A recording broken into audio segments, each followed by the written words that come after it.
ರಾಜ್ಯಕ್ಕೆ ಮುಂಗಾರು ಪ್ರವೇಶಿಸಿದರೂ ಹಾಸನ ಜಿಲ್ಲೆಯಲ್ಲಿ ಮಳೆಯ ಕೊರತೆ ಮುಂದುವರೆದಿದ್ದು, ಜಿಲ್ಲೆಯ ಜೀವನಾಡಿ ಹೇಮಾವತಿ ಜಲಾಶಯದ ನೀರಿನ ಮಟ್ಟ ಗಣನೀಯವಾಗಿ ಕುಸಿದಿದೆ.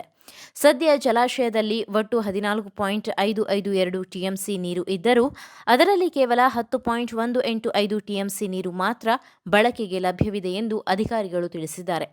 ಕಾವೇರಿ ನೀರಾವರಿ ನಿಗಮಕ್ಕೆ ಒಳಪಡುವ ಗೊರೂರು ಹೇಮಾವತಿ ಜಲಾಶಯವು ಕಾವೇರಿ ನೀರಾವರಿ ನಿಗಮಕ್ಕೆ ಒಳಪಡುವ ಗೊರೂರು ಹೇಮಾವತಿ ಜಲಾಶಯವು 37.105 ಟಿಎಂಸಿ ನೀರು ಸಂಗ್ರಹ ಸಾಮರ್ಥ್ಯ ಹೊಂದಿದ್ದು, ಕಳೆದ ವರ್ಷ ಇದೇ ಅವಧಿಯಲ್ಲಿ 24.482 ಟಿಎಂಸಿ ನೀರು ಸಂಗ್ರಹವಾಗಿತ್ತು.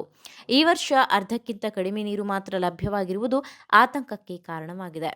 ಜಲಾಶಯದಿಂದ ಹಾಸನ ಮಾತ್ರವಲ್ಲದೆ ಮಂಡ್ಯ, ಮೈಸೂರು ಹಾಗೂ ತುಮಕೂರು ಜಿಲ್ಲೆಗಳಿಗೂ ನೀರು ಪೂರೈಕೆ ಆಗಿರುವುದು ಜಲಾಶಯದಿಂದ ಹಾಸನ ಮಾತ್ರವಲ್ಲದೆ ಮಂಡ್ಯ, ಮೈಸೂರು ಹಾಗೂ ತುಮಕೂರು ಜಿಲ್ಲೆಗಳಿಗೂ ನೀರು ಪೂರೈಕೆ ಆಗುವುದರಿಂದ ಮುಂದಿನ ದಿನಗಳಲ್ಲಿ ನೀರಿನ ಕೊರತೆ ಗಂಭೀರವಾಗುವ ಸಾಧ್ಯತೆ ಇದೆ ಎಂದು ಎಚ್ಚರಿಕೆ ನೀಡಲಾಗಿದೆ.